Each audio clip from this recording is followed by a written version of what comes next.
Hey, what's up, everybody? I'm Kenny Schaefer. I'm a Dolce Diet nutrition counselor for Dolce Diet Coach. I've been getting a lot of questions lately about how to meal prep successfully and how to manage that time the best. Regardless of what you do, this is a time-intensive process if you plan on prepping all of your meals for the week in one day. For me, it's been about a 3 to 3.5 hour process. There's always little things you can do to tweak that and make it a little faster. So I want to go ahead and show you how I get set up. Go ahead, and initially I like to cook all my meat first. So I've got my raw chicken and my ground turkey pulled out. My stove is set up with all the utensils that I need. I have my meal packets out already, or meal prep containers. I also have all of the portions out for everything that I'm going to need as far as ingredients go. I will be making the slightly sloppy mics tonight, and I will be getting into that essentially. I already have my large skillet coming up to temperature. It's been heating up for about a minute now, so I'll be ready to get that cooking. And to do the chicken, I actually use this stand-up George Foreman, mostly because it saves time. I can cook all of my chicken at one time. As always, you want to make sure that you're washing your produce, and you want to make sure that you're using the produce that is the closest to turning, so that if you don't use it all, the stuff that's the most unripe or has the longest ability to be on a shelf will last long, and you're not losing money by throwing food away because it's going bad. So let's get into this. Give me a moment. I'm going to switch camera rolls and we're going to get cooking. Alright, so like everything else, I like to make sure my time is being managed. My recipes call for a 1/4 cup of quinoa. I'm eating this dish 3 times tonight, so I'm going to make 3 times that quinoa, right? A 1/4 cup and a 1/4 cup and a 1/4 cup is a 3/4 cup. So I've got my quinoa here. That's looking a little low. Guys, something I do is I keep all my mason jars. They make great storage devices. So I've got my quinoa ready, so I'm gonna need 1.5 cups of water. If you've never made quinoa, quinoa cooks a lot like rice. It's a great substitute for rice. Essentially, it's probably one of the most easy things to cook in your kitchen. It's a 1 part quinoa to 2 parts water, so a 1/2 cup would equal a cup, or a 1/4 cup would equal 1/2 cup. So in this sense, we're doing 3/4 cups, so we need 1.5 cups of water. This is my Berkey water filtration system. The Berkey is the best water system on the planet. That's some more details if you want some system. If you want some knowledge on that, we can talk more. Highly recommend it. So that was a cup. Here comes the 1/2 cup. The trick with the quinoa is we actually will bring the water to a boil before you add the quinoa, unlike rice. So that's my 1.5 cups of quinoa, or water for the quinoa. I'm going to throw this beast on the back burner. Boom, we're ready to go. I'm going to let this come up to heat and let that come to a boil. Go ahead and take care of this chicken now. As you can see, this is all ready to go, and we're going to throw the chicken on. Always cooking with grapeseed oil, coating things with grapeseed oil. Again, like I said, I'm just a really big fan of the Foreman because you're able to cook everything all at once. Always remembering your food safety, guys. Washing your hands after any time you're handling raw poultry, so that you're not getting any kind of cross-contamination. So this is the pan that I'm cooking the turkey in. I always use grapeseed oil. We're basically just doing a really light coat, about the size of a quarter or $1/2. $1/2 is about the size of what you can consider a tablespoon. Always important to let the oil come to temperature as well. That way you have an even cooking temperature and can ensure everything's cooking correctly. So I'll let it coat there. Pan's already been brought up to heat.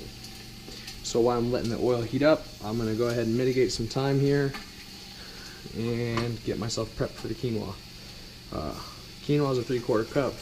The inside line of this is a 3/4 cup mark. Yeah, so it's just a little shy like I thought it would be. No worries. And that makes about my 3/4 cup mark. So I'm just going to set this over here. Our ground turkey is ready to go now. Notice I've not touched the ground turkey. And I'm also not using my wood utensil for the ground turkey. The reason for that being that foodborne illnesses can absorb into the porous nature of the wood. So I use a flexible spatula. And I like to stir the meat up quite a bit and make sure it's all getting slightly cooked, make sure it gets a little coat of the oil, keep it all from sticking. And I'll kind of chop all this down, boom, boom, boom. Setting this on its own. I'm going to cover the turkey, and we're golden. Let that cook. Chicken's cooking in the background. Drink some green tea here.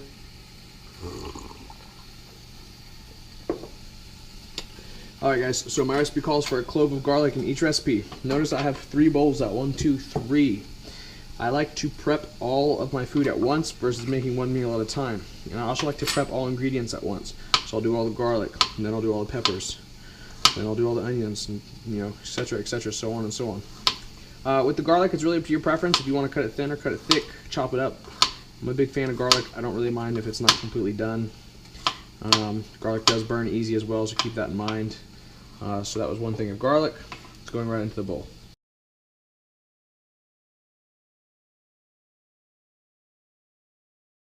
Each one of them call for a half green pepper. A lot of people like to cut through here or through here. I like to flip the pepper over, and I will quite literally just split it right down the middle, right into where I feel the seeds, and it splits just like that. Makes it easy to know what the half pepper is, what a quarter pepper is, what have you. So then I break that out, and now I have 2 half peppers. So that's basically 2, right? So I'll cut this in, so now I have 2 fourths. That's another thing. I'll take the fourth and I'll cut the fourth into an eighth or close enough, and I quite literally just chop up the pepper.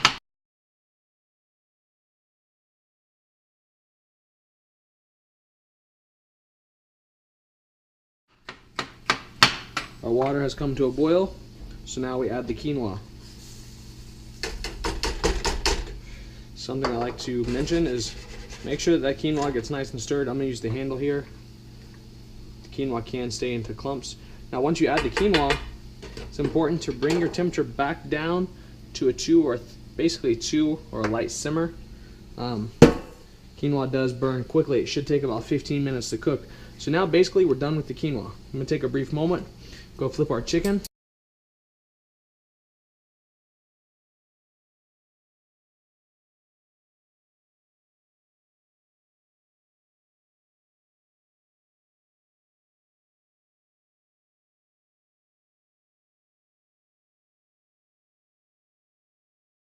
No worries. So now I'm doing a quarter cup of pinto beans and black beans.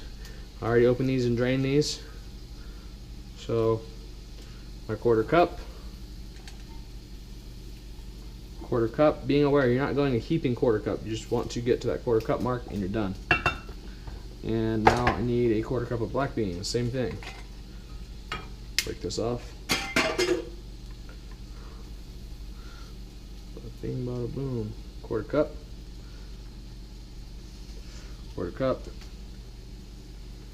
and a quarter cup. So now that's done. So the next thing is a half cup of diced tomatoes. So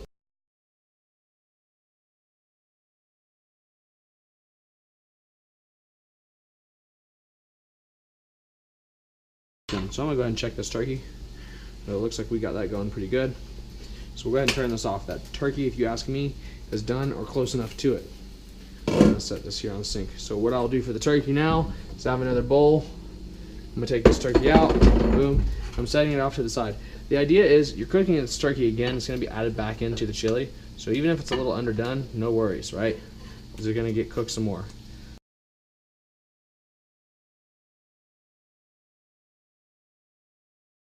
So we'll go back to our recipe list. I've already got the quinoa cooking, ground turkey's done. We need half of a small onion, the garlic's done, pepper's done, beans are done, tomatoes done. So we'll go to the half of a small onion.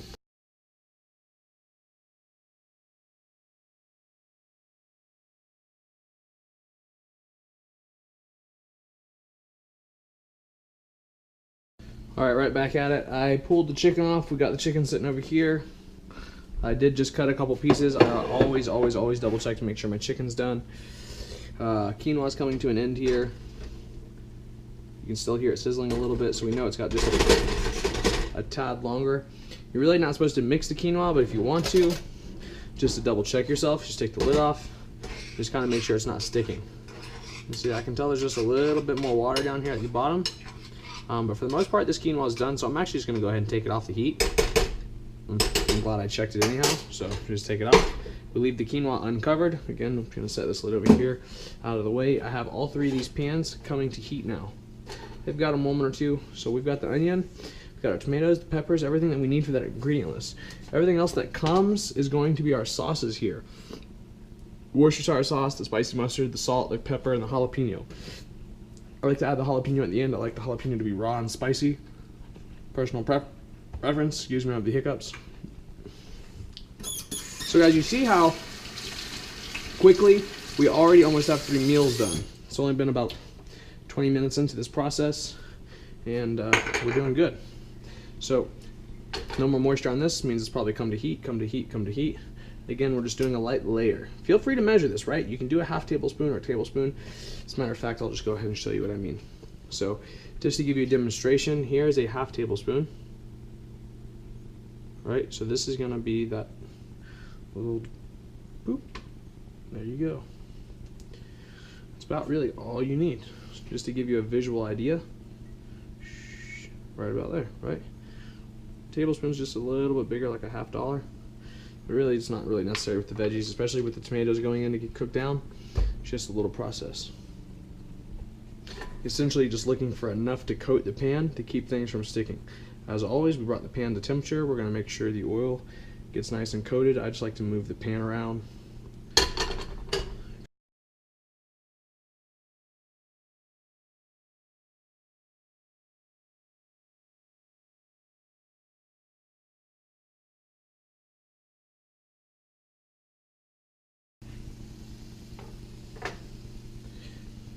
It's at 0, hope you can see that.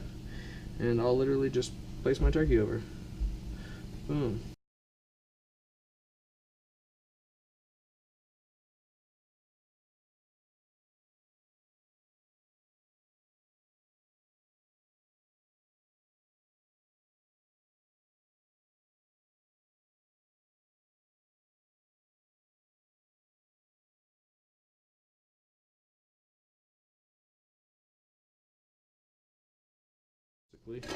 So we call for a teaspoon of apple cider vinegar and then a half tablespoon of Worcestershire, spicy brown mustard, and honey. So I bought an all-natural, organic, gluten-free Worcestershire sauce from Sprouts. It's fucking delicious.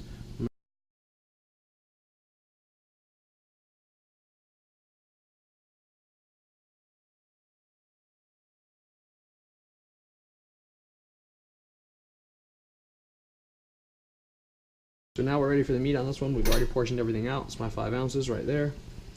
Boom. Now the half cup of the quinoa, I'll show you what I mean. This is a half cup. That's literally a heaping half cup, right? Right on top. Throw that in there. Brush it off my hands. And now I'll mix it all around. And voila, we have the slightly sloppy mics. Now, you can also use gluten-free bread if you don't want the quinoa. I just feel like the quinoa is a healthier option. And to be honest, if you're food prepping, the bread's just going to be gross and soggy anyways.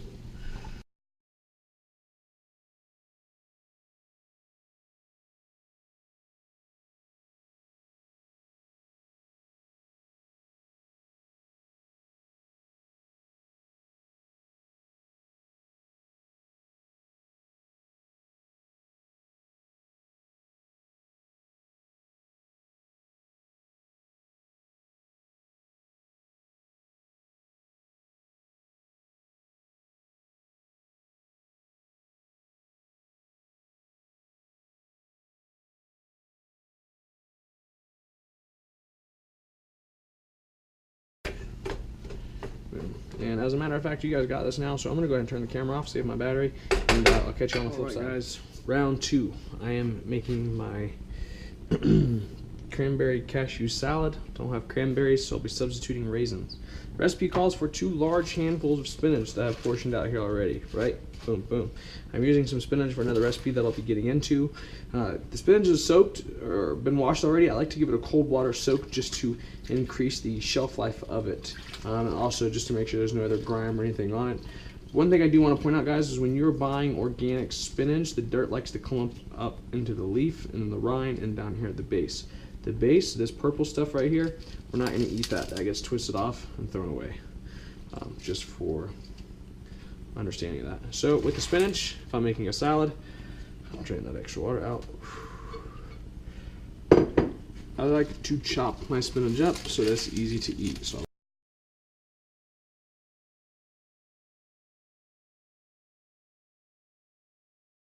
the rest of the recipe calls for a half of a chopped shallot. So this is a shallot. Cutting it in half. I have enough for both right here.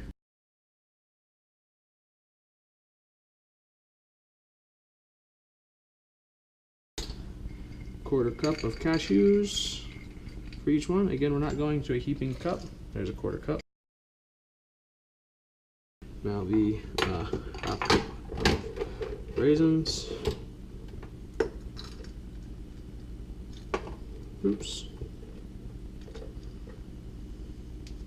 Again, I'm not going a heaping cup. Then it calls for a tablespoon of olive oil or balsamic vinegar. It's actually to taste. I just like to do a tablespoon. Boom, half cup. That's done. That's some leftover tomato from earlier. So something else I do is like all my leftover produce I just put into a Tupperware together. Mom eats pretty much the same foods as I do, but she likes to make her stuff fresh. So I'll let her do that. So chicken breasts are done. 2 large handfuls of spinach, shallot, balsamic vinegar, oil, dash sea salt, blah blah blah. Ready to do the cranberries and cashews.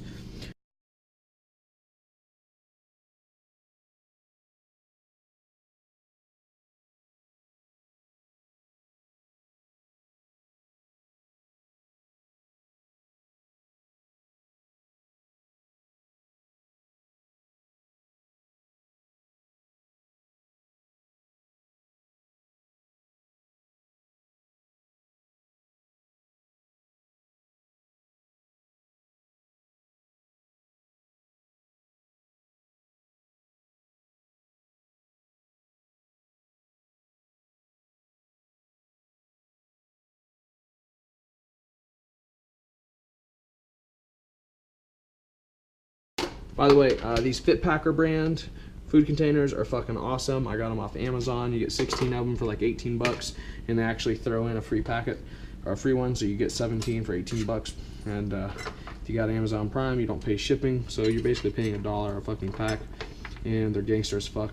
You can put them in the dishwasher. They say they're microwave safe.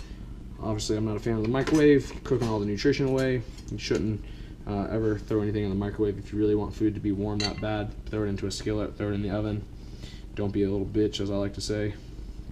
It's just not worth it, guys. It's radiation heating up your food. Just think about that. If you're taking the time to meal prep, you don't need to be microwaving your food. You're cooking off the nutrition. You're killing it, literally radioactively burning it from the inside out. It's just not worth it, man. Just eat the food cold. It's all going to the same place and it's doing the same thing. I will rant on that for days. It is what it is, you know, like Saturdays are my days that I make all my food fresh so I can have warm meals and keep that satiation, keep myself satiated on both a physical and mental side of things. You also don't have to prep all your meals for the entire week. You can do them for a couple days at a time. I was checking to make sure the burner was going to be cold. So you could, something I did for a while was just prep meals every 3 days or so. But I've gotten so busy, it's just as hard as it is to say I want to sit and fucking cook for 3 hours, but it really pays dividends. You know, like I've already made 5 meals. I'm about to finish my other 3, so I'll have all the rest of my meals made up till Sunday, minus Saturday because I like to cook those days fresh. But basically, in about an hour and a half window, I've gotten this many meals done, and all my turkey's done, or my chicken done. Sorry. So for my the fajitas. This didn't mix up very well. The chicken went in the bottom, so now the spinach is sitting up top. It's aggravating the fuck out of me. The fajitas, the chicken's done. It's going into either wrapped or quinoa. Again, all you gotta do is cook quinoa. It's gonna take 15 minutes, and then I'm just making a little avocado spread. So nothing too crazy. And basically now I'm done, dude. Bada bing, bada boom. As always, I got a nice little mess to clean up. It is what it is. The kitchen gets destroyed every couple of days. Better than stopping and going and cooking every single day, or spending money going out to eat because you didn't pack your food, having to stop at the store and spend $5 on a snack. All those little deals. So all that's done. 2 salads are done. Check it out. Come in here, move mom's sushi out of the way. So I've already got 5 meals done. Just like that. So guys, this has been a short little tutorial on how to do some meal prepping. Again, my name is Kenny Schaefer. You can check out my website at ofit.com. If you need anything else, just shoot me a text, shoot me an email. I'm pretty readily accessible. I hope you enjoyed the videos. Thank you.